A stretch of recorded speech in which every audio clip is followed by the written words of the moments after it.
अगर आप insurance adviser हैं और क्लाइंट बोलते हैं बाद में बताऊंगा, तो प्रॉब्लम पॉलिसी में नहीं है, प्रॉब्लम आपके स्क्रिप्ट में है। 90% इंश्योरेंस एडवाइजर्स गलत स्क्रिप्ट यूज करते हैं, सही तरीके से कन्वर्सेशन को नहीं डालते, उनके पास डायलॉग नहीं होते और वो नीड क्रिएट नहीं कर पाते। इस वीडियो के अंदर मैं आपको बताऊंगा एग्जैक्ट सेल स्क्रिप्ट जिनको यूज करके आप अपने कन्वर्सेशन को पेड पॉलिसी के अंदर कन्वर्ट कर पाएंगे।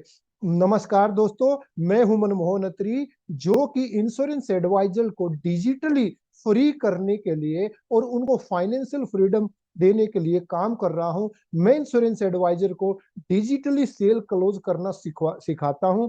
इस वीडियो के अंदर एग्जैक्ट मैं आपको क्या देने वाला हूं, वो आपको बताने से पहले मैं चाहूंगा कि यदि अभी तक आपने मेरे चैनल को सब्सक्राइब नहीं किया है तो चैनल को सब्सक्राइब कीजिए, बेल आइकन को हिट कर लीजिए, ताकि फ्यूचर में आने वाली जितनी भी हमारी वीडियोज हैं उनका नोटिफिकेशन आपको सबसे पहले मिल सके। तो आगे बढ़ने से पहले मेरी आपसे एक रिक्वेस्ट रहेगी कि जो भी यहाँ पर मैं स्क्रिप्ट आपको बताने जा रहा हूं उनके नोट्स लेना ना भूलिएगा, क्योंकि ये आपको मार्केट के अंदर सेल क्लोज करने में, आपके अपॉइंटमेंट के अंदर बहुत हेल्पफुल करने वाले हैं। तो without A further delay let's get started. तो फ्रेंड्स, चलिए पहले देख लेते हैं कि आज की वीडियो के अंदर हम क्या क्या सीखने वाले हैं। आज की जो हमारी वीडियो का मेन टॉपिक है insurance sales script for insurance advisor. इसके अंदर हम सबसे पहले देखेंगे कि इंश्योरेंस एडवाइजर को सेल के दौरान कौन कौन सी प्रॉब्लम्स का सामना करना पड़ता है। जो आज आपका माइंडसेट ये है कि मुझसे बीमा नहीं हो पाता, लोग मुझसे पॉलिसी नहीं कर, सेल्स आपकी बढ़ना शुरू हो जाए, ऐसा माइंडसेट आपका हो जाएगा कि आप सेल ज्यादा क्लोज कर पाएंगे। तीसरा, मैं आपको यहाँ पर 5 स्क्रिप्ट भी देने वाला हूं। पहली स्क्रिप्ट आपकी ओपनिंग की रहेगी कि जब भी आप पॉलिसी समझाने बैठते हैं तो आपकी सेल स्क्रिप्ट कैसी होनी चाहिए, आपको कौन से डायलॉग यूज करने चाहिए। नीड क्रिएट करने के लिए सेकंड कंसेप्ट रहेगी कि आप ऐसे कौन से वर्ड्स का यूज करें, कौन से डायलॉग बोले जिससे कि नीड क्रिएट हो जाए और क्लाइंट पॉलिसी के अंदर इंटरेस्ट लेने लगे। तीसरा, अगर आपको ऑब्जेक्शन आता है प्राइस का, तो यहां पर मैं आपको exact step by step sales script देने वाला हूं। चौथा, कंपैरिजन, क्लाइंट दूसरी कंपनीज के अंदर यदि आपकी पॉलिसी या प्रीमियम को कंपेयर करता है तो उस ऑब्जेक्शन को कैसे हैंडल करेंगे। क्लोजिंग करते टाइम पे कौन कौन से स्टेप आपको फॉलो करने हैं, कौन से डायलॉग बोलने हैं जिससे आपकी पॉलिसी क्लोज हो जाए, और आपको व्हाट्सएप के ऊपर फॉलो करने के लिए क्या वर्डिंग यूज करनी है। और लास्ट में हम देखेंगे कि नेक्स्ट स्टेप आपका क्या होने वाला है। तो सबसे पहले चलिए हम समझ लेते हैं कि सेल्स के अंदर एडवाइजर्स को कौन कौन सी प्रॉब्लम्स का सामना करना पड़ रहा है। सबसे पहले हम देखते हैं इंश्योरेंस सेल फेल क्यों होता है। इंश्योरेंस एडवाइजर सेल करने में, पॉलिसी क्लोज करने में क्यों फेल होते हैं, तो उसके यहां पर 3 फैक्टर्स हैं। सबसे पहला जो फैक्टर है कि इंश्योरेंस एडवाइजर के पास स्क्रिप्ट नहीं होता, सिर्फ प्रोडक्ट बोलते हैं। वो पॉलिसी तो समझाते हैं कि सर ये एक नई पॉलिसी है, ये जीवन लाभ है, या ये जीवन आनंद है, जीवन लक्ष्य है, या और किसी प्राइवेट कंपनी का कोई भी प्रोडक्ट है, फॉर्च्यून गारंटी है, वगैरह वगैरह। तो उनके पास केवल पॉलिसी के फीचर्स होते हैं, एग्जैक्ट सेल स्क्रिप्ट नहीं होते जिसको कि यूज करने से पॉलिसी क्लोज होती है। क्योंकि एक बात समझ लीजिए, क्लाइंट प्रोडक्ट नहीं खरीदता, क्लाइंट उसकी लाइफ में आपकी पॉलिसी क्या बेनिफिट करेगी उनको क्लाइंट खरीदता है। क्लाइंट के दिमाग में फियर क्रिएट नहीं होता है, और जब तक आप सही स्क्रिप्ट यूज नहीं करेंगे क्लाइंट के माइंड के अंदर फियर, डर पैदा नहीं होगा, और जब तक डर पैदा नहीं होगा लोग पॉलिसी नहीं लेते। जैसे कि आपने किसी डॉक्टर को देखा होगा, अगर उसको किसी को पेशेंट को एडमिट करना है, कोई ऑपरेशन करना है, तो वो पहले डर माइंड में डालता है कि इस बीमारी से आपको ये हो जाएगा, वो हो जाएगा। ठीक इसी प्रकार से अगर वो आपकी पॉलिसी नहीं लेता है तो उसकी लाइफ के अंदर क्या क्या सरकमस्टांसिस अनफेवर होंगी, क्या क्या गलत चीजें हो सकती हैं, वो डर जब तक आप नहीं दिखाएंगे तब तक वो पॉलिसी नहीं लेता है। तीसरा, एडवाइजर बोलता ज्यादा है, क्लाइंट कम बोलता है। किसी भी पोल के अंदर मैं ज्यादातर देखता हूं कि एडवाइजर बोलता रहता है, एक्सप्लेन करता रहता है और क्लाइंट को बोलने का मौका नहीं देता, जिसके कारण भी उनको पॉलिसी क्लोज करने में प्रॉब्लम आती है। जबकि रियलिटी ये है, अगर मैं सच्चाई की बात करूं, क्लाइंट पॉलिसी नहीं खरीदता, क्लाइंट पीस ऑफ माइंड खरीदता है। People don't buy product, they buy better version of themselves. लोग अपने को बेटर बनाने के लिए, लाइफ में अपने आप को नेक्स्ट स्टेप पर ले जाने के लिए पॉलिसी खरीदते हैं। पॉलिसी डायरेक्ट नहीं खरीदते। वो उनकी लाइफ में क्या बेनिफिट आएगा, उनकी लाइफ में क्या क्या आगे नेक्स्ट अपॉर्चुनिटी आने वाली है, वो या अगले लेवल पर जाने वाले हैं, इस चीज को क्लाइंट खरीदते हैं। यहां पर फ्रेंड्स मैं आपको गोल्डन रूल सेल करना चाहूंगा, सेल प्रोटेक्शन नो पॉलिसी। आप पॉलिसी सेल मत कीजिए, बल्कि प्रोटेक्शन सेल कीजिए कि उनकी लाइफ किस प्रकार से सुरक्षित हो रही है। Sell future clarity not premium. आप प्रीमियम बेचना बंद कीजिए। सर मेरा एक टारगेट है, मेरा ये कॉन्टेस्ट बचा हुआ है, खाली एक पॉलिसी ले लीजिए सर, सर एक नई आई है एक ले लीजिए, इसको बेचना बंद कीजिए। जब तक आप ऐसे करते रहेंगे, आपकी मार्केट में पकड़ नहीं बनेगी, लोग आप पर विश्वास नहीं करेंगे और आपसे पॉलिसी नहीं लेंगे। तो आपको इस गोल्डन रूल को आज से ही माइंड में बिठा लेना है कि लोगों को आप फ्यूचर क्लैरिटी दिखाएंगे कि अगर वो ये प्लानिंग करते हैं, उनके बच्चों का करियर वो ब्राइट होगा, उनकी रिटायरमेंट डिग्निटी होगी, वो फ्यूचर सिक्योर कर पाएंगे। इस प्रकार से ये चीजें अगर आप उनको दिखाते हैं तो आपका जो सेल्स प्रॉब्लम है सबसे पहले वो दूर होगा।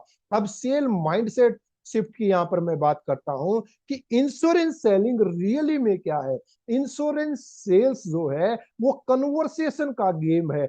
आप किस तरह से कम्युनिकेशन करते हैं, किस तरह से आप कन्वर्सेशन करते हैं, बोलचाल करते हैं, सारा गेम इस चीज का है। स्क्रिप्ट का मतलब क्या होता है, जो मैं यहां पर आपको स्क्रिप्ट की बात कर रहा हूं, स्क्रिप्ट एक रट्टा नहीं है कि आपने कोई रटी रटाई बात बोल दी, बल्कि सिचुएशन को देख करके, जैसी भी सिचुएशन में आप बैठे हैं, इस प्रकार से अपनी पिच को क्रिएट करना है कि क्लाइंट के अंदर थोड़ा सा इमोशन पैदा हो, थोड़ा सा डर पैदा हो और वो पॉलिसी लेने के लिए रेडी हो जाए। तो इसके लिए हमें तीन चीजें करनी होती है। आपकी जो सेल्स कॉल चल रही है वो एक फ्लो में चलनी चाहिए कि जब आप क्लाइंट के पास बैठते हैं तो आप इस तरह से थोड़ा सा तैयारी करके जाएं कि मुझे एक फ्लो बनाना है। सबसे पहले मैं ये स्टेप करूंगा, सेकंड स्टेप ये करूंगा, थर्ड स्टेप ये करूंगा। जैसे कि मैंने आपको अपनी वीडियो के अंदर बताया कि मैं फर्स्ट स्टेप में आपको क्या समझाऊंगा, सेकंड में क्या समझाऊंगा, थर्ड में क्या समझाऊंगा, फोर्थ में क्या समझाऊंगा। इस प्रकार आप भी करेंगे कि मुझे ओपनिंग किस प्रकार करनी है, फिर प्रेजेंटेशन किस प्रकार करनी है, नीड एनालिसिस कैसे करना है, ऑब्जेक्शन हैंडलिंग कैसे करना है, ट्रायल क्लोज कैसे करना और क्लोजिंग कैसे करना है। इस प्रकार से एक सेल प्रोसेस को आप अपनाएंगे तो आपकी कॉल फ्लो के अंदर चलेगी। राइट क्वेश्चन, क्लाइंट के से आप राइट क्वेश्चन पूछना शुरू करें, क्योंकि आप जितना बताएंगे उससे इतनी क्लोजिंग नहीं होती। जबकि ऐसे क्वेश्चन आप पूछते हैं जिनके को क्लाइंट के माइंड के अंदर नीड पैदा होती है, वो क्लिक करते हैं, तो क्लाइंट पॉलिसी लेने की तरफ बढ़ता है। और तीसरा होता है राइट वर्ड्स का यूज करना। ऐसे वर्ड ही यूज करने हैं जो कि आपकी कॉल को क्लोज करें। ऐसे नहीं कि आप राजनीति की बात कर रहे हैं, यहाँ की बातें वहां की बातें, उनसे फ्रेंड्स कुछ इतना नहीं होने वाला है जब तक कि आप राइट वर्ड्स का यूज नहीं करेंगे जो क्लाइंट की लाइफ के अंदर कुछ इंपैक्ट क्रिएट करें। Three three principles for high conversion script. High conversion के लिए मैं यहां पर आपको तीन प्रिंसिपल बताता हूं। सबसे पहला जो प्रिंसिपल है, emotion is greater than logic. Emotion is greater than logic. People don't buy for logical reason, they buy for emotional reason. People, आप उनको डाटा बताएंगे, ये डाटा है, इतना कैलकुलेशन है, इतना परसेंट रिटर्न आएगी, IRR आएंगे, इससे बेटर वो कहाँ खरीदते हैं? इमोशन की वजह से। उनकी लाइफ के अंदर कुछ इमोशंस होते हैं, उनकी बच्चे की पढ़ाई, उनकी बेटी की शादी, उनके रिटायरमेंट, उनके पेरेंट्स के लिए प्रोटेक्शन, फैमिली की हेल्थ के लिए प्रोटेक्शन। तो इस प्रकार से आप ये थ्री प्रिंसिपल जो हाई कन्वर्जन है इनको करेंगे। सेकंड प्रिंसिपल है question is better than explanation. आप किसी चीज को किसी भी प्लान को बहुत ज्यादा एक्सप्लेन करें, इससे बढ़िया है कि आप ट्रिगर करने वाला राइट क्वेश्चन पूछें। पर्सन पूछता है वो जीतता है, जो आंसर देता है वो हारता है। तो हमारी सेल के कॉल के दौरान ज्यादातर होता क्या है कि क्लाइंट तो क्वेश्चन पूछता है और हम एक्सप्लेनेशन करते हैं, आंसर देते हैं, जबकि करना उल्टा है। क्वेश्चन हमें पूछना है, अब क्लाइंट यहां पर आंसर देगा। जैसे कि हमने क्लाइंट से पूछा कि सर आपकी लाइफ के लिए हेल्थ इंश्योरेंस होना क्यों जरूरी है, तो अब वो खुद भी बताएगा क्लाइंट आपको कि फ्यूचर में कोई बीमारी आ जाए, कोई कोरोना जैसी सिचुएशन आ जाए, तो देखो प्रोटेक्शन तो होना ही चाहिए, मेडिक्लेम तो होना ही चाहिए। या आप टर्म प्लान की बात करते हैं, रिटायरमेंट प्लानिंग की बात करते हैं, तो क्वेश्चन आप पूछिए, हमेशा याद रखिए इस प्रिंसिपल को, और आंसर क्लाइंट को देने दीजिए। इस चीज सिचुएशन को थोड़ा प्रैक्टिस में लेके आइए कि क्लाइंट क्वेश्चन पूछता है और आप एक एक दो दो घंटे तक आंसर देते रहते हैं। जब आप इस टेक्निक को अपनाएंगे फ्रेंड्स, तो आधे आधे घंटे में, 15-15 मिनट में आपकी क्लोजिंग होना शुरू हो जाएंगी, आपका टाइम भी बचेगा। तीसरा है story is greater then features. आप किसी पॉलिसी के या प्लान के फीचर बताएं, इससे बढ़िया रहता है कि आप किसी स्टोरी से उनको कोरिलेट करें, किसी क्लाइंट की स्टोरी के साथ, किसी टेस्टिमोनियल के साथ। जब स्टोरी हम बताना शुरू करते हैं तो उसमें इंटरेस्ट लोग लेना शुरू करे हैं। क्लाइंट को तो सर छोड़िए, एक छोटा बच्चा भी होता है, वो भी कहानी सुनना पसंद करता है, नानी से कहानी सुनना पसंद करता है, दादी से कहानी सुनना पसंद करता है। तो स्टोरी टेलिंग हमेशा पावरफुल होती है। इसलिए आपको क्या करना, इमोशन क्रिएट करना है, क्वेश्चन पूछना है, एक्सप्लेनेशन नहीं करना, और स्टोरी टेलिंग करनी है। स्टोरी टेलिंग के ऊपर मैंने एक अलग से भी वीडियो बनाया हुआ है, अगर आप मेरे चैनल पर जाकर के सर्च करेंगे तो आपको स्टोरी टेलिंग के बारे में आइडिया मिल जाएगा। फ्रेंड्स, यहां तक मैंने जो आपको बताया कि सेल प्रॉब्लम क्यों होती है, और जो आज आपके साथ है सेल करने की प्रॉब्लम आ रही है, आप खाली पॉलिसी बेचने वाले बने हुए हैं, सेल्समैन बने हुए हैं, उसकी बजाय आप एक प्रोफेशनल एडवाइजर बने, डॉक्टर अप्रोच आप अपनाएं। वो अभी तक आपने सीखा, अब आगे हम सीखेंगे कि ऐसी कौन कौन स्क्रिप्ट्स हैं, कौन कौन सी स्क्रिप्ट्स को आप क्लाइंट को बताएंगे जिसके कारण आपकी क्लोजिंग होना शुरू हो जाएगी। तो चलिए एक एक स्क्रिप्ट को हम यहाँ पर सीखने वाले हैं। सबसे पहले स्क्रिप्ट फ्रेंड हम सीखते हैं ओपनिंग स्क्रिप्ट, क्योंकि सबसे पहली नीड ही क्या होती है कि क्लाइंट के सामने हम बैठेंगे तो ओपनिंग करनी होती है कॉल की। तो ओपनिंग स्क्रिप्ट आपकी बहुत पावरफुल होनी चाहिए। तो ओपनिंग स्क्रिप्ट के अंदर सबसे पहले कंसेप्ट की बात करते हैं। ओपनिंग स्क्रिप्ट हमें करनी क्या होती है पहली मीटिंग में, क्योंकि सेकंड मीटिंग में आप जा रहे हैं, थर्ड मीटिंग में आप जा रहे हैं, तो क्लाइंट ने जो भी इंफॉर्मेशन मांगी है उनका आंसर आप लेके जाएंगे, आप फॉलोअप के लिए जाएंगे। ठीक है, तो जब आप कॉल ओपन करते हैं या फोन पे कॉल कर रहे हैं, फोन पे कॉल करके आप फर्स्ट मीटिंग सेट करते हैं, तो पहली मीटिंग के अंदर आपको ओपनिंग करनी होती है अपनी कॉल की। तो ओपनिंग में बहुत ध्यान आपको रखना होता है। सबसे पहले रॉन्ग ओपनिंग, कॉमन मिस्टेक जो इंश्योरेंस एडवाइजर्स करते हैं कि वो गलत तरीके से ओपनिंग करते हैं। क्या क्या गलतियां करते हैं चलिए देख लेते हैं। सर मैं इंश्योरेंस एडवाइजर हूं, सर मैं XYZ कंपनी से आया हूं, सर मैं मुझे एक आपको पॉलिसी दिखानी है, एक नई आई है सर, कल ही लॉन्च की है हमारी कंपनी ने, एक पॉलिसी दिखानी है। या क्या कहते हैं, सर एक पॉलिसी है जो क्लोज होने जा रही है, मुझे आपको वो दिखानी है। प्लान बताना है, सर एक नया प्लान है वो बताने आओ, सर मेरे टारगेट का सवाल है, एक पॉलिसी करा लीजिए, आप मेरे भाई हैं, आप मेरे फ्रेंड हैं, सर एक पॉलिसी करा लीजिए। ये लोग ऐसा बोलते हैं, तो ये होता है रॉन्ग ओपनिंग स्क्रिप्ट। सेकंड, अब हाई कन्वर्जन ओपनिंग स्क्रिप्ट मैं आपको बताने जा रहा हूं, इसको नोट कर लीजिएगा अपनी डायरी के अंदर। सर एक छोटा सा सवाल पूछ सकता हूं? अब आप प्रश्न पूछ रहे हैं, जैसा मैंने आपको भी बताया था, एक्सप्लेनेशन नहीं कर रहे, पॉलिसी नहीं समझा रहे, बल्कि राइट क्वेश्चन ट्रिगर कर रहे हैं। सर एक छोटा सा सवाल पूछता हूं, आज अगर आपके साथ कुछ होता है तो आपकी फैमिली का नेक्स्ट 5 to 10 ईयर्स का प्लान रेडी है क्या? अगर सर आज आपकी फैमिली के साथ कुछ हो जाए तो क्या 5 साल आपकी फैमिली सर्वाइव कर पाएगी? 10 साल तक उनकी इनकम एज इट इज चलती रहेगी? ये सवाल जब आपने पूछा तो होगा क्या, क्लाइंट सोचने पर मजबूर हो जाता है। फ्रेंड्स, अब बहुत ध्यान देने वाली बात समझा रहा हूं। ये क्वेश्चन पूछ करके आपको चुप हो जाना है, क्लाइंट को सोचने का मौका देना है, ना कि आप खुद ही बताते चले जाएं कि 5 साल बाद ये हो जाएगा वो हो जाएगा। नहीं, उसको सोचने दीजिए, क्योंकि जब तक अपनी फैमिली के बारे में वो खुद नहीं सोचेगा तब तक उसको इमोशन क्रिएट नहीं होगा। तो पोज रखना जरूरी है। पोज रखने की प्रैक्टिस कीजिए, घर में प्रैक्टिस कीजिए, क्लाइंट के पास गैप देने की, चुप रहने की प्रैक्टिस कीजिए। और तीसरा, ये क्यों काम करेगा, वाही दिस वर्क, फियर क्रिएट होता है। जब आपने राइट क्वेश्चन पूछा और वहां पर आप साइलेंट हो गए तो एक डर का माहौल क्लाइंट के मन में पैदा होता है। वो फ्यूचर के बारे में सोच पाएगा कि कल को अगर मैं नहीं रहा तो मेरी फैमिली के अंदर क्या क्या होगा, मेरे बच्चों की एजुकेशन कैसे होगी, शादी कैसे होगी, वगैरह वगैरह, मेरी फैमिली का खर्च कैसे चलेगा।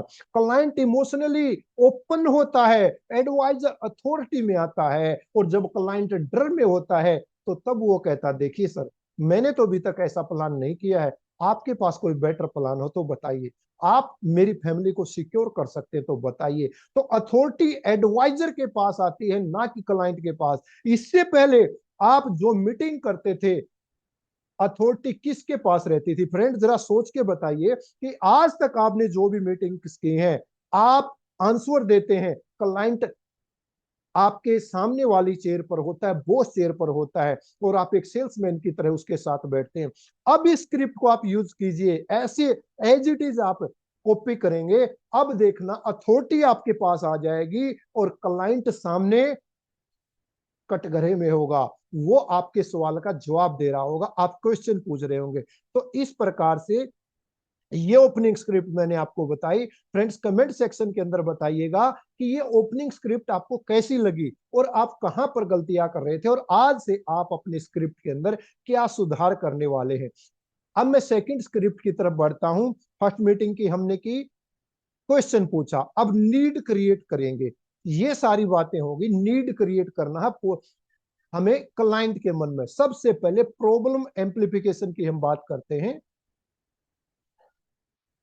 जैसे हम उसको बता रहे हैं या हमारी कॉल के अंदर चल रहा है, आजकल मेडिकल इन्फ्लेशन 12 से 15% है। अगर मैं महंगाई के खर्चों की बात करूं तो 12 से 15% हर साल हॉस्पिटल के खर्चे बढ़ते जाते हैं। यहां पर बेसिकली मैंने हेल्थ इंश्योरेंस को भी ध्यान रखा है, उसके लिए स्क्रिप्ट डाली है। एक सीरियस इलनेस 10 से 20 लाख इजीली जाती है। कोई भी बड़ी बीमारी आ जाए, बड़ा एक्सीडेंट हो जाए, पैरालाइज हो जाए, हार्ट अटैक वगैरह हो जाए, तो एक बड़ी बीमारी 10 से 20 लाख इजीली ले सकती है। सेविंग पहले खत्म होता है, बीमारी बाद में। दोस्तों, चीज बात को समझिएगा ध्यान से।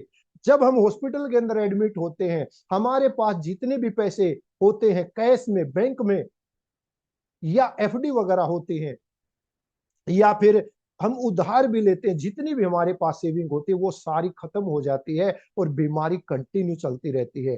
तो हमें बीमारी को प्रोटेक्ट करने के लिए 10 से 20 लाख रुपए का हेल्थ इंश्योरेंस लेना जरूरी है। क्योंकि मैंने मार्केट में देखा है, लोग 5-5 लाख रुपए की पॉलिसी लिए बैठे हैं, बोलते हैं सर कोई छोटा सा प्लान बता दो, 3 लाख रुपए का, 5 लाख रुपए का। लेकिन आप जब इस प्रकार से डायलॉग्स को यूज करेंगे तो धीरे धीरे क्लाइंट को समझ में आएगा कि प्रोटेक्शन क्यों जरूरी है। सेकंड, मैं यहां पर बात करता हूं पर्सनलाइजेशन क्वेश्चन की। तो पर्सनल क्वेश्चन जब आप पूछते हैं क्लाइंट से, आपका डिपेंडेंट कौन कौन है, कि आपके ऊपर कौन कौन लोग आश्रित हैं, आपके पेरेंट्स, आपके ऊपर बच्चे हैं, कौन कौन आपके ऊपर डिपेंडेंट है। अगर इनकम 6 महीने रुक जाए तो क्या इंपैक्ट पड़ेगा? अगर सर आपको 6 महीने तक इनकम नहीं आती है तो आपका घर किस प्रकार से चलेगा, कैसे आपके खर्चे चलेंगे? ये क्वेश्चन फिर मैंने फाइनेंशियल प्लानिंग को लेकर के लिए किया। थर्ड क्वेश्चन फिर यहां पर मैं देता हूं, बच्चों के एजुकेशन प्लान ऑलरेडी फिक्स हैं या फ्यूचर पर छोड़ दिए हैं? सर, जो आपने अपने बच्चों के एजुकेशन के लिए, उनको डॉक्टर बनाने के लिए, उनको लॉयर बनाने के लिए या इंजीनियर बनाने के लिए, एमबीए कराने के लिए जो प्लानिंग आपने कर ली है, या फ्यूचर के ऊपर छोड़ दिया? तो तीन पावरफुल क्वेश्चन मैंने यहां पर ये रखे हैं। इन क्वेश्चन को आप नोट कीजिए अपनी डायरी के अंदर और अपनी सेल कॉल के अंदर इनको यूज करना शुरू कीजिए। थर्ड क्वेश्चन यहां पर इमोशनल लॉक की बात करेंगे। इमोशनल लॉक बहुत इंपॉर्टेंट है। इंश्योरेंस पैसों के लिए नहीं होता, फैमिली की डिग्निटी बचाने के लिए होता है। रिपीट करता हूं, इंश्योरेंस पैसों के लिए नहीं होता, इंश्योरेंस फैमिली की डिग्निटी बचाने के लिए होता है। इट मीन्स आपकी फैमिली आज जो स्टैंडर्ड ऑफ लिविंग जी रही है, आज जिस तरह का जीवन स्तर जी रही है, वो ऐसा ही जीवन स्तर जीते रहे, इसके लिए इंश्योरेंस लिया जाता है। ना कि पैसों को बचाने के लिए, पैसा इकट्ठा करने के लिए। क्योंकि आप एक सोसाइटी के अंदर रहते हैं, आप एक डॉक्टर हैं, आप एक हाई लाइफस्टाइल लिविंग करते हैं, आपके बाद अगर इनकम नहीं होगी, क्या आपकी फैमिली सेम लाइफस्टाइल मेंटेन कर पाएगी? इसके लिए इंश्योरेंस लेना जरूरी होता है। तो यहां पर तीन चीजें मैंने आपको बताई। प्रॉब्लम आपके बारे में आपने बात की, पर्सनलाइज क्वेश्चंस के बारे में बात करी, और लास्ट में इमोशनल लो। तो ये जो नीड क्रिएशन है फ्रेंड्स, आप ये बताइए, अभी तक आप जो मीटिंग कर रहे हैं, आप डायरेक्ट पॉलिसी समझाते हैं या पहले नीड क्रिएट करते हैं? और यदि अभी तक आप नीड क्रिएट नहीं कर रहे थे, तो आज से नीड क्रिएट करना चालू कीजिए। नीड क्रिएट के लिए मैंने आपको क्वेश्चन दे दिए हैं, स्क्रिप्ट दे दिए हैं। मैं चाहूंगा आगे आने वाली जो आपकी मीटिंग है, उस मीटिंग के अंदर आप इस सेल पिच को यूज करके देखिए और फिर मुझे बताइएगा कमेंट सेक्शन के अंदर कि आपको क्या रिजल्ट मिले। चलिए हम तीसरी स्क्रिप्ट की तरफ चलते हैं, ऑब्जेक्शन प्राइस के बारे में। क्लाइंट बोलता है प्राइस महंगा है। प्राइस ऑब्जेक्शन हैंडलिंग किस प्रकार से करेंगे? क्लाइंट क्या बोलता है रियल में? प्रीमियम ज्यादा लग रहा है। क्लाइंट को आपने सपोज कीजिए मीटिंग पे बैठे थे, उसको आपने एक देख करके नीड एनालिसिस करके कि इसको इसके बच्चों के लिए कितने फंड की जरूरत होगी, रिटायरमेंट के लिए कितने फंड की जरूरत होगी, या फ्यूचर प्रोटेक्शन के लिए कितनी जरूरी होगी, कितने का हेल्थ इंश्योरेंस होना चाहिए, टर्म इंश्योरेंस कितना होना चाहिए, ये आपने चेक किया और आपने क्लाइंट को प्रीमियम बता दिया। अब क्वेश्चन क्रिएट हुआ क्लाइंट की साइड से, प्रीमियम ज्यादा लग रहा है। अब इस क्वेश्चन को हम कैसे हैंडल करेंगे, वो हमें देखना है।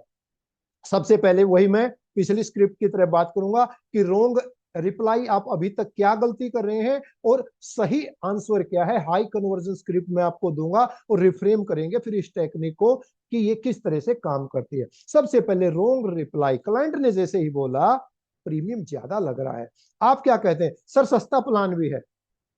आपने 10 लाख की पॉलिसी समझाई, आप तुरंत बोलते हैं सर इससे सस्ता भी है, मैं कम बता देता हूं, या सर डिस्काउंट, कुछ डिस्काउंट दे देता हूं मैं जेब से। ऐसे भी डिस्काउंट भी हैं रिबेट देने वाले। तो आपको उस सेगमेंट में काम नहीं करना है, बल्कि आपको ये रोंग रिप्लाई करने के बजाय हाई कन्वर्जन स्क्रिप्ट का यूज करना है। जो है आपको जो आंसर देना है, सर मैं आपसे एक होनेस्ट सवाल पूछूंगा।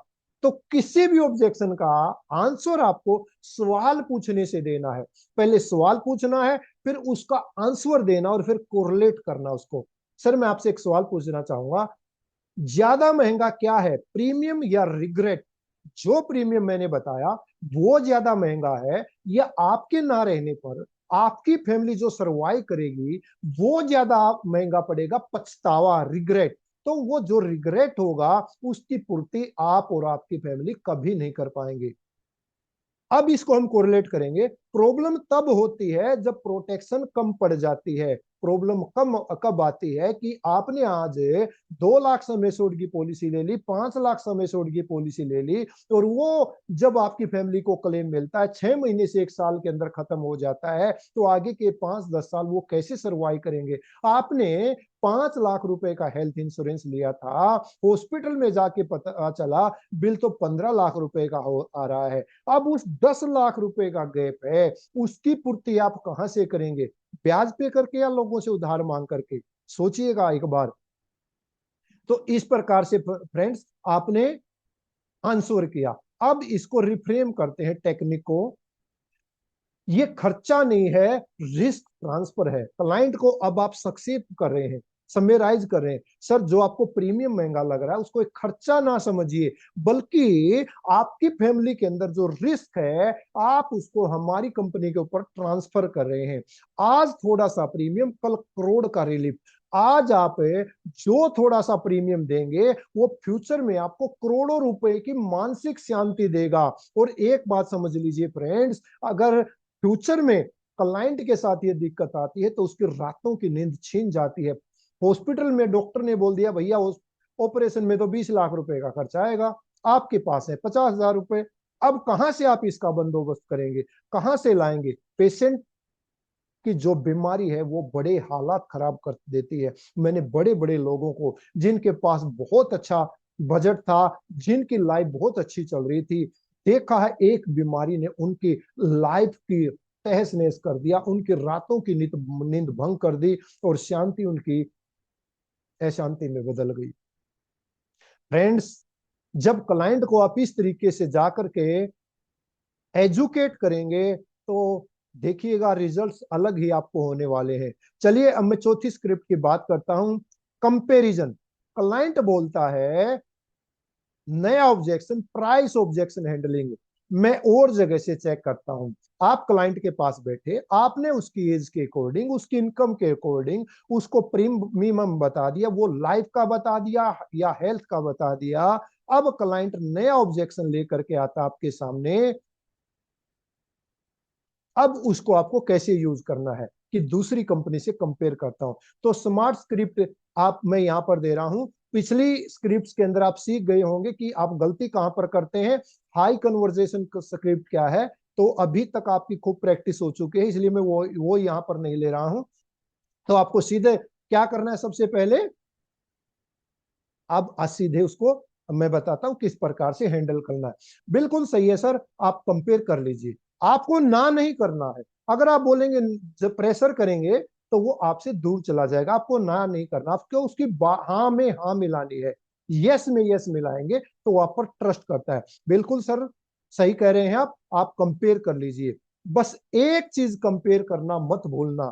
एक चीज आपको जब भी कंपेयर करें, कंपेयर करना नहीं बोलना है। और यहां पर जो आपको बताना है, सबसे पहले क्लेम सेटलमेंट। जिस भी कंपनी से आप क्लेम कंपेयर करने जा रहे हैं तो उसका क्लेम सेटलमेंट रेशियो क्या है, इसको कंपेयर करना मत भूलिएगा। कवरेज गैप्स, कंपनी ने क्लेम तो दिए हैं लेकिन ऐसा तो नहीं कि छोटे क्लेम दे दिए हो दूसरी कंपनी ने और बड़े क्लेम देने में आनाकानी की हो। तो उस कवरेज गैप को भी जरूर एक बार कंपेयर कर लीजिएगा। और आफ्टर सेल सर्विस, दूसरा इंश्योरेंस एडवाइजर आपको पॉलिसी तो बेच देगा, ब्रोकर आपको पॉलिसी तो बेच देगा, या बैंक का इंश्योरेंस आपने ले लिया वो आपको पॉलिसी तो बेच देंगे, लेकिन आफ्टर सेल सर्विस कौन देगा? जो मैं आपको प्रोवाइड कर पाऊंगा। मेरे क्लाइंट से पूछ कर देखिए मेरी आफ्टर सेल सर्विस कितनी बढ़िया है। एक बार आप मार्केट से मेरा फीडबैक लेंगे तो आपको पता चल जाएगा कि मुझसे ही आपको पॉलिसी क्यों लेनी चाहिए। तीसरा आप जो उसको देंगे, अब कंक्लूड करेंगे, सस्ता इंश्योरेंस महंगा साबित होता है जब क्लेम रिजेक्ट होता है। आज जो चीज आपको सस्ती लग रही है, कल को अगर आपको क्लेम नहीं मिला तो यही आपको बहुत महंगा लगेगा। इन चीजों का सर ध्यान रखना जरूरी है। इस प्रकार क्लाइंट के सामने आपको प्रेजेंट करना है। स्क्रिप्ट नंबर 5 मैं यहां पर दे रहा हूं, क्लोजिंग स्क्रिप्ट, जो सबसे इंपॉर्टेंट स्क्रिप्ट यहां पर है अभी तक की। सबसे पहले जब आप क्लोजिंग स्क्रिप्ट को यूज करेंगे, इसको मैं बंद कर देता हूं। सॉफ्ट क्लोज, तो तीन तरीके की क्लोजिंग आपको यहां पर करनी है। सॉफ्ट क्लोज, दूसरी होगी आपकी अजम्पशन क्लोज और तीसरी होगी साइलेंस टेक्निक। तो सॉफ्ट क्लोज आप बात करेंगे जो नॉन पुशी है, आपको प्रेशर नहीं करना है। आप अपनी, जब आपने सारा समझा दिया, पॉलिसी समझा दी, सारी चीजें हो गई, अब आपको क्लोजिंग की तरफ बढ़ना है। तो अब आपको फिर से क्वेश्चन करना, आप अपनी फैमिली के लिए सिक्योरिटी लेने के लिए रेडी हैं? क्लाइंट से आप ये नहीं कहते सर फॉर्म आज भरेंगे या कल भरेंगे, ऐसा नहीं, बल्कि आपको पॉलिसी की भी बात ना करते सीधा बोलना है कि आप अपनी फैमिली के लिए सिक्योरिटी लेने के लिए रेडी हैं सर। दूसरा क्वेश्चन आप पूछ सकते हैं, आज डिसीजन लेंगे या रिस्क को ओपन छोड़ना बेटर समझेंगे। सर जो अभी पॉलिसी मैंने आपको समझाई वो डिसीजन आप आज ही लेंगे, या जो रिस्क आपकी फैमिली है उसको आप ओपन छोड़ना चाहेंगे। तो इस प्रकार से आपने सॉफ्ट क्लोज, सॉफ्टली उससे बोला, कोई प्रेशर नहीं किया, कोई कुछ नहीं किया। अब हम अजम्पटिव क्लोज या ट्रायल क्लोज यहां पर करते हैं। तो 2-3 क्वेश्चन मैं आपको दे देता हूं कि सर मैं प्रोपोजल रेडी कर लेता हूं, मैं प्रोपोजल रेडी कर लेता हूं। दूसरा क्वेश्चन आपने पूछा पेमेंट मोड मंथली रहेगा या ईयरली रहेगा। थर्ड क्वेश्चन आप पूछते हैं सर पेमेंट क्रेडिट कार्ड से करेंगे या फिर डेबिट कार्ड से करेंगे, कैश से पेमेंट करेंगे या चेक से करेंगे, नॉमिनी अपनी वाइफ को बनाएंगे, बेटे को बनाएंगे। तो इस प्रकार से आप ट्रायल क्लोज करेंगे। अब तीसरा यहां पर साइलेंट टेक्निक की मैं बात करता हूं। जो भी क्वेश्चन आपने पूछा, क्वेश्चन पूछ के चुप हो जाइए, क्लाइंट को सोचने का मौका दीजिए, जल्दबाजी बिल्कुल नहीं करनी है। क्वेश्चन पूछिए और चुप हो जाइए, क्लाइंट खुद बोलेगा। और जब वो क्लाइंट खुद बोलेगा तो आपकी पॉलिसी के ज्यादातर चांस होंगे क्लोज होने के। अब सारी चीजें आपने कर दी, मीटिंग कर ली, उसको समझा दिया अच्छे से प्लान। अब व्हाट्सएप पर आपको कैसे फॉलो अप करना है। सर आज के डिसीजन का सॉफ्ट समरी भेज रहा हूं, आपने व्हाट्सएप पे लिखा भी उसको, एक मैसेज आपको बनाना है, लेकिन मैं आपको बुलेट पॉइंट में दे रहा हूं एक एक मैसेज ताकि आपको इजीली समझ में आ जाए। सर आज जो हमारी मीटिंग हुई थी उसका शॉर्ट समरी मैं आपको भेज देता हूं, क्योंकि फ्रेंड्स होता क्या है, जो भी आपने क्लाइंट को मीटिंग में समझाया था वो उसको चीजें याद नहीं रहती, वो भूल जाते हैं, इसलिए शॉर्ट समरी हम व्हाट्सएप पर भेज रहे हैं। आपका मेन कंसर्न फैमिली प्रोटेक्शन था, इस प्लान में वही सब कवर है जो आपका फैमिली के बारे में लेकर के टेंशन थी, चिंता थी। इस ये जो प्लान मैं आपको सजेस्ट कर रहा हूं इसमें वो सब कवरेज है। और जब रेडी हो बस मुझे व्हाट्सएप पर यस लिख करके रिप्लाई कर दीजिएगा। ज्यादा लंबी चौड़ी कहानी नहीं लिखनी है, छोटा सा फॉलो अप आपने किया।